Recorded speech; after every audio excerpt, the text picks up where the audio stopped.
السلام علیکم ورحمۃ اللہ وبرکاتہ۔ الحمد للہ رب العالمین والعاقبۃ للمتقین والصلاة والسلام علی سید الانبیاء والمرسلین وعلی آلہ وصحبہ اجمعین، اما بعد۔ محترم ناظرین، قرآن حکیم کے 16ویں پارے کی تفسیر چل رہی ہے۔ پچھلے درس میں ہم نے سورہ طٰہٰ کی آیت نمبر 89 تک کی تفسیر سماعت کی تھی۔ آئیے آگے بڑھتے ہیں۔ اعوذ باللہ من الشیطان الرجیم۔ وَلَقَدْ قَالَ لَهُمْ هَارُونُ مِنْ قَبْلُ يَا قَوْمِ إِنَّمَا فُتِنْتُمْ بِهِ وَإِنَّ رَبَّكُمُ الرَّحْمَنُ فَاتَّبِعُونِي وَأَطِيعُوا أَمْرِي۔ اس سے پہلے حضرت ہارون علیہ السلام نے ان سے کہا تھا کہ اے میری قوم کے لوگو، انما فتنتم بہ، اس بچھڑے کے ذریعے تم آزمائے جا رہے ہو۔ وَإِنَّ رَبَّكُمُ الرَّحْمَنُ، بے شک تمہارا رب رحمان ہے۔ فَاتَّبِعُونِي، تو تم میری اتباع کرو، وَأَطِيعُوا أَمْرِي، اور میرے حکم کی اطاعت کرو۔ قَالُوا لَن نَّبْرَحَ عَلَيْهِ عَاكِفِينَ حَتَّى يَرْجِعَ إِلَيْنَا موسیٰ۔ ان لوگوں نے کہا کہ جب تک موسیٰ علیہ السلام واپس نہیں آ جائیں گے، ہم اس بت کے، اس بچڑے کے مجاور بن کر کے رہیں گے۔ قال یا ہارون ما منعک اذ رأیتہم ضلوا۔ حضرت موسیٰ نے کہا کہ اے ہارون، تمہیں کس چیز نے روکا تھا جب تم نے ان کو گمراہ ہوتے ہوئے دیکھا تو تمہیں کس چیز نے روکا تھا؟ اللہ تتبعنی افعصیت امری، کہ تم نے میری پیروی نہیں کی، تمہیں میری پیروی کرنے سے کس چیز نے روکا تھا؟ افعصیت امری، کیا تم نے میری نافرمانی کی؟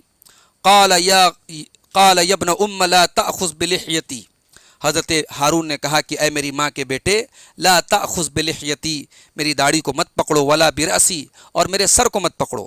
انی خشیت ان تقول فرقت بین بنی اسرائیل ولم ترقب قولی، میں ڈر گیا کہ کہیں تم یہ نہ کہو کہ تو نے بنی اسرائیل کے درمیان فرقہ بندی کر دی، ولم ترقب قولی، اور میری بات کی تو نے نگرانی نہیں کی، میری بات پر تو نے نظر نہیں رکھی۔ میں اس ڈر سے میں نے اپنی حد تک تو ان کو سمجھانے کی بہت کوشش کی، لیکن جب میں نے دیکھا کہ یہ بات میری نہیں مان رہے ہیں تو کہیں آپس میں تفرقہ اور انتشار نہ ہو جائے، اس لیے میں خاموش رہ گیا۔ تو اس سے ایک بات یہ پتہ لگی کہ حضرت ہارون علیہ السلام نے اپنی ذمہ داری کو پوری طریقے سے نبھایا تھا اور انہیں سمجھانے میں کوئی کوتاہی سے کام نہیں لیا تھا، لیکن انہوں نے معاملے کو اس حد تک جانے نہیں دیا کہ آپس میں جنگ شروع ہو جائے، کیونکہ حضرت ہارون کے قتل کا مطلب پھر ان کے حامیوں اور مخالفوں میں آپس میں خون خرابہ ہوتا اور بنی اسرائیل واضح طور پر دو گروہوں میں بٹ جاتے اور ایک دوسرے کے خون کے پیاسے ہو جاتے، اور حضرت موسیٰ علیہ السلام چونکہ موقع پر موجود نہیں تھے اس لیے اس صورتحال کی نزاکت سے بے خبر تھے۔ تو اس کے بعد حضرت موسیٰ نے سامری سے پوچھا، قال فما خطبک یا سامری، کہا کہ اے سامری تیرا کیا معاملہ ہے؟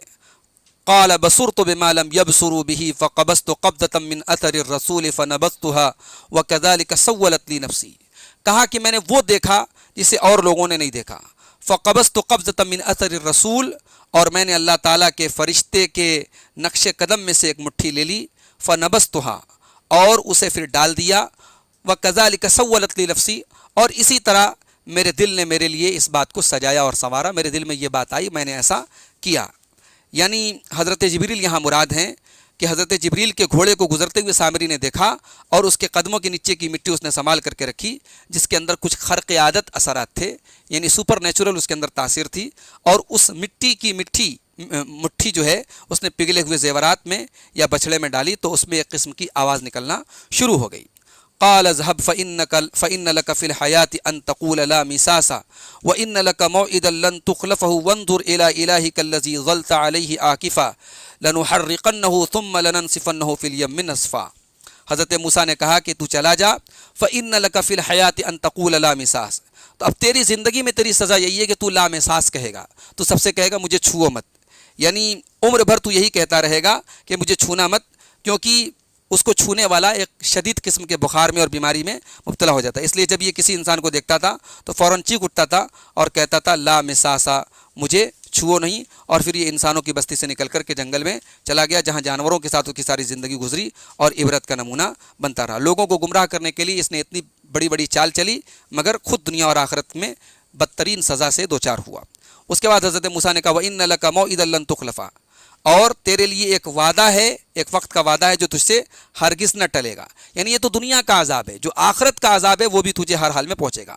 وانظر الی الہک الذی ظلت علیہ عاکفا، اور اپنے اس معبود کا حال دیکھ جس کا تو مجاور بن کے بیٹھا تھا، لنحرقنہ، اس کو ہم ضرور جلائیں گے، ثم لننسفنہ فی الیم نسفا، اور اس کو پھر ہم دریا کے اندر ریزہ ریزہ کر کے ڈال دیں گے۔ اس سے یہ بھی پتہ چلا کہ شرک کے جو آثار ہوں، شرک کے جو مظاہر ہوں، ان کے نام و نشان کو ختم کر دینا چاہیے. یہی نبیوں کی سنت ہے. انما الہکم اللہ الذی لا الہ الا ہو، بے شک تمہارا معبود وہ اللہ ہے جس کے سوا کوئی عبادت کے لائق نہیں ہے. وسع کل شیء علما، اور وہ علم کے اعتبار سے ہر چیز کو گھیرے ہوئے ہیں. کذالک نقص علیک من انباء ما قد سبق، اسی طریقے سے اے نبی ہم تیرے اوپر پہلے کی گزری ہوئی وارداتیں بیان کر رہے ہیں.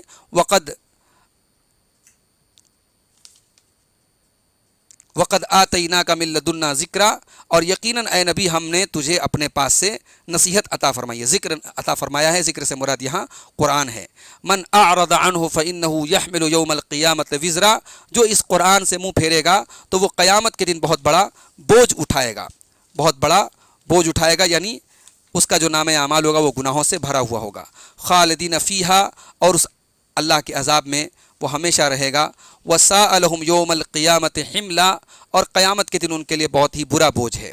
یوم ینفق فی الصور ونحشر المجرمین یومئذ زرقا، جس دن سور پھونکا جائے گا اور گنہگاروں کو ہم اس حال میں اٹھائیں گے، جمع کریں گے کہ ان کی آنکھیں نیلی ہوں گی دہشت کی وجہ سے. سور سے مراد وہ سور ہے جو حضرت اسرافیل علیہ السلام اللہ کے حکم سے پھونکیں گے تو قیامت برپا ہو جائے گی. ایک حدیث میں مسند احمد کی ایک صحیح روایت میں اللہ کے نبی فرماتے ہیں کہ حضرت اسرافیل علیہ السلام نے قرن کا لقمہ بنایا ہوا ہے، یعنی اسے منہ لگائے کھڑے ہیں اور اپنی پیشانی کو جھکا کر کے یا موڑے ہوئے ہیں، اور اللہ کے حکم کے انتظار میں ہیں کہ کب انہیں حکم دیا جائے اور وہ اس میں پھونک مار دیں. تو اللہ نے فرمایا کہ جس دن سور پھونکا جائے گا اور ہم مجرموں کو اس دن نیلی آنکھوں والا بنا کر کے اٹھائیں گے، دہشت کی وجہ سے ان کی آنکھیں نیلی پڑ جائیں گی.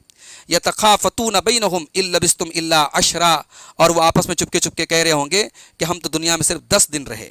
نحن اعلم بما یقولون اذ یقول امثلهم طریقۃ ان لبثتم الا یوما، ہم خوب جانتے ہیں جو کچھ وہ کہہ رہے ہیں، اور اس وقت ان میں جو سب سے اچھے راستے والے ہوں گے وہ کہہ رہے ہوں گے ان لبثتم الا یوما، کہ تم تو صرف ایک دن رہے ہو. یعنی اس سے مراد سب سے عاقل اور سمجھدار لوگ جو ہوں گے وہ دنیا کی زندگی انہیں چند دن نہیں بلکہ گھڑی 2 گھڑی کی محسوس ہوگی. تو وہ لوگ کہیں گے کہ ان لبثتم الا یوما، تم تو بس ایک دن دنیا میں ٹھہرے رہے. وَيَسْأَلُونَكَ عَنِ الْجِبَالِ، اور اے نبی لوگ آپ سے پہاڑوں کے بارے میں سوال کرتے ہیں. فَقُلْ يَنْسِفُهَا رَبِّي نَسْفًا، آپ کہہ دیجئے کہ میرا رب انہیں ریزہ ریزہ کر کے اڑا دے گا. فَيَذَرُهَا قَاعًا صَفْصَفًا، اور زمین کو بالکل ہموار فلیٹ چٹیل میدان بنا دے گا. لَا تَرَى فِيهَا عِوَجًا وَلَا أَمْتًا، اور زمین کے اندر نہ تو کہیں موڑ دیکھے گا نہ اونچ نیچ دیکھے گا. يَوْمَئِذٍ يَتَّبِعُونَ الدَّاعِيَ لَا عِوَجَ لَهُ، اس دن پکارنے والے کے پیچھے پیچھے لوگ چلیں گے. لا عوج لہ، جس کی آواز میں کوئی کجی نہیں ہوگی. وخشعت الاصوات للرحمن، اور آوازیں رحمان کے سامنے جھک جائیں گی. فلا تسمع الا ہمسا، اور اس دن سوائے خسر پسر کے تم کچھ نہیں سنو گے. یعنی اللہ تبارک و تعالیٰ کی بارگاہ میں بالکل سناٹا ہوگا اور سوائے قدموں کی آہٹ کے اور خسر پسر کے کچھ سنائی نہیں دے گا. یومئذ لا تنفع الشفاعۃ الا من اذن له الرحمن ورضی له قولا، اس دن کسی کی شفاعت کام نہیں آئے گی الا من اذن له الرحمن، سوائے اس کے جس کو رحمان حکم دے، ورضی له قولا، اور اس کی بات کو پسند فرمائے. یعنی اس دن کسی کی سفارش کسی کو فائدہ نہیں دے گی سوائے ان کے جن کو رحمان شفاعت کرنے کی اجازت دے گا، اور وہ بھی ہر کسی کی سفارش نہیں کریں گے بلکہ صرف انہی کی سفارش کریں گے جن کے بارے میں سفارش کرنے کی اللہ تبارک و تعالیٰ جن کے بارے میں سفارش کرنا پسند فرمائے گا. اور یہ وہ کون لوگ ہوں گے؟ یہ اہل توحید ہوں گے. اہل توحید میں جو گنہگار ہوں گے ان کے حق میں اللہ کے نبی اور دیگر انبیاء اور اللہ کے نیک بندے سفارش کریں گے. کسی مشرک اور بدعتی کے بارے میں وہ سفارش نہیں کریں گے. یعلم ما بین ایدیہم وما خلفہم ولا یحیطون بہ علما، اللہ تعالیٰ ان کے آگے کی باتوں کو بھی جانتا ہے، ان کے پیچھے کی باتوں کو بھی جانتا ہے. ولا یحیطون بہ علما، اور مخلوق کا علم اس پر حاوی نہیں ہو سکتا. لوگ اللہ تعالیٰ کے بارے میں کا احاطہ نہیں کر سکتے، لیکن اللہ تعالیٰ لوگوں کے تمام آگے پیچھے کی باتوں کو جانتا ہے. اس سے یہ پتہ چلا کہ جب لوگوں کے آگے اور پیچھے کے بارے میں کوئی کچھ نہیں جانتا تو پھر کیسے کوئی کسی کے بارے میں اللہ کے حکم کے بغیر سے شفاعت قیامت کے دن کر سکتا ہے. وعنت الوجوہ للحی القیوم، اور تمام چہرے اس اللہ کے سامنے جو زندہ ہے اور ہمیشہ قائم رہنے والا ہے، اس اللہ کے سامنے کمال عاجزی سے جھکے ہوئے ہوں گے. سارے لوگوں کے چہرے جھکے ہوئے ہوں گے. وقد خاب من حمل ظلما، اور ناکام اور نامراد ہو جائے گا وہ شخص جو ظلم کو لا دے گا، جو ظلم کو لے کر کے آئے گا. اس لیے کہ قیامت کے دن اللہ تعالیٰ انصاف کرے گا، وہاں کسی کا ظلم بھی چلنے والا نہیں ہے۔ حدیث میں آتا ہے، اللہ کے نبی صلی اللہ علیہ وسلم فرماتے ہیں کہ حتیٰ یقاد للشاة الجلحاء من الشاة القرناء، بغیر سینگ والی بکری نے اگر بغیر سینگ والی بکری پر بھی کوئی ظلم کیا ہے، اس کا بھی قصاص قیامت کے دن لیا جائے گا۔ اسی لیے اللہ کے نبی فرماتے ہیں لَتُؤَدُّنَّ الْحُقُوقَ إِلَىٰ أَهْلِهَا، لوگوں کا حق ان کو ضرور دے دو۔ وَمَن يَعْمَلْ مِنَ الصَّالِحَاتِ وَهُوَ مُؤْمِنٌ فَلَا يَخَافُ ظُلْمًا وَلَا هَضْمًا، اور جو بھی نیک عمل کرے گا اس حال میں کہ وہ مومن ہوگا، فَلَا يَخَافُ ظُلْمًا وَلَا هَضْمًا، تو نہ تو اسے کسی قسم کے ظلم کا ڈر ہوگا اور نہ ہی حق تلفی کا ڈر ہوگا، یعنی نہ تو اس کی کوئی نیکی کم ہوگی اور نہ ہی کسی دوسرے کے گناہ اس کے اوپر لادے جائیں گے۔ وَكَذَلِكَ أَنزَلْنَاهُ قُرْآنًا عَرَبِيًّا وَصَرَّفْنَا فِيهِ مِنَ الْوَعِيدِ لَعَلَّهُمْ يَتَّقُونَ أَوْ يُحْدِثُ لَهُمْ ذِكْرًا، اور اسی طریقے سے ہم نے اس قرآن کو عربی زبان میں اتارا، وَصَرَّفْنَا فِيهِ مِنَ الْوَعِيدِ، اور اس میں ہم نے وعید کو پھیر کر کے بیان کیا، مختلف طریقے سے بیان کیا، لعلہم یتقون، تاکہ لوگ اللہ سے ڈرے، او یحدث لہم ذکرا، یا ان کے دل میں سوچ سمجھ پیدا کرے، اللہ تبارک و تعالیٰ ان کے دل میں سوچ سمجھ پیدا کرے۔ فتعال اللہ الملک الحق، تو بلند ہے وہ اللہ جو بادشاہ ہے برحق ہے۔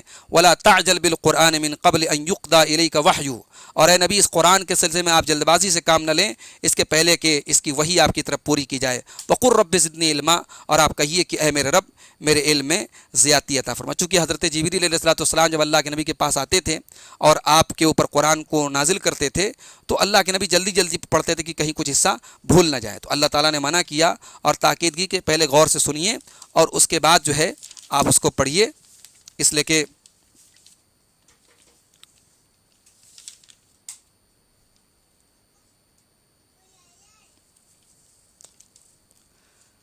تو اللہ تعالیٰ نے اس سے منع فرمایا اور تاکید کی کہ غور سے پہلے اس کو وحی کو سنیے اور پھر اس کو یاد کیجیے، اس لیے کہ اس کو دل میں بٹھا دینا یہ ہمارا کام ہے، جیسا کہ سورہ قیامہ میں آگے 29ویں پارے میں اللہ تعالیٰ بیان فرمائے گا۔ اور یہاں اللہ تعالیٰ نے اپنے نبی سے کہا کہ علم میں زیادتی کی دعا کرو۔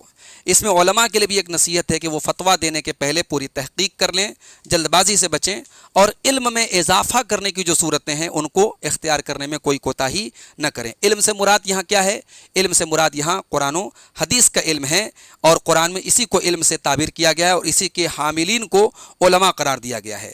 باقی جتنی چیزوں کا علم ہے وہ انسان کسب معاش کے لیے، دنیا کمانے کے لیے اختیار کرتا ہے، وہ سب فن ہے، ہنر ہے، صنعت و حرفت ہے، لیکن اصل جو علم ہے، جو نالج ہے، وہ قرآن و سنت کا اور اللہ کے نبی کے دین کا علم ہے، وحی و رسالت کا علم ہے جو قرآن و حدیث کے اندر محفوظ ہے، اور اس سے انسان کا تعلق اللہ تعالیٰ کے ساتھ قائم ہوتا ہے، انسان کے اخلاق اور کردار کی اصلاح ہوتی ہے، اور اسی سے اللہ تعالیٰ راضی ہوتا ہے اور اس کے بغیر اللہ تعالیٰ ناراض ہوتا ہے۔ تو اللہ کے نبی کو بڑی بہترین یہاں دعا سکھائی گئی، رب زدنی علما، کہ اے اللہ میرے علم میں اضافہ عطا فرما۔ ایک اور دعا اللہ کے نبی کیا کرتے تھے جو ابن ماجہ کی صحیح روایت میں اس کے الفاظ ہیں، اللہم انفعنی بما علمتنی وعلمنی ما ینفعنی وزدنی علما والحمد للہ علی کل حال، کہ اے اللہ جو تو مجھے علم سکھائے اس سے مجھے فائدہ پہنچا، اور مجھے وہ علم عطا فرما جس سے مجھے فائدہ پہنچے، وزدنی علما، اور میرے علم میں اضافہ فرما، والحمد للہ علی کل حال، اور تمام تعریفیں اللہ تعالیٰ کے لیے ہر حال میں۔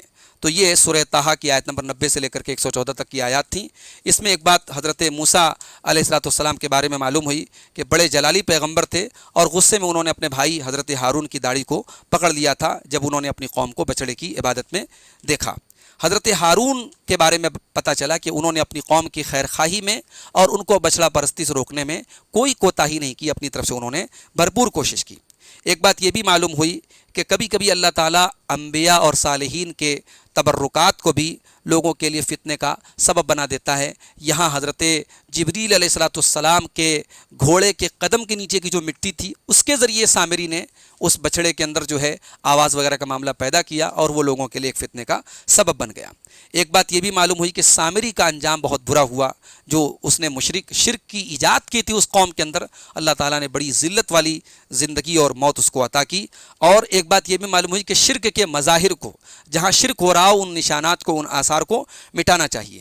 قیامت کے دن لوگوں کے چہرے مارے خوف اور دہشت کے نیلے پڑ جائیں گے، زمین بالکل چٹیل میدان ہو جائے گی، اور قیامت کے دن کسی کے اوپر کوئی ظلم اور زیادتی نہیں ہوگی۔ اللہ کے حکم کے بغیر قیامت کے دن کوئی کسی کی شفاعت نہیں کرے گا، اور ظالم کا انجام قیامت کے دن بہت برا ہونے والا ہے۔ اور ایک بات یہ آخری بات یہ معلوم ہوئی کہ اہل علم کو چاہیے کہ علم اور فتوے میں جلد بازی سے کام نہ لیں۔ انشاءاللہ اس کی آگے کی آیت کو ہم اگلے درس میں دیکھیں گے۔ وآخر دعوانا ان الحمد للہ رب العالمین۔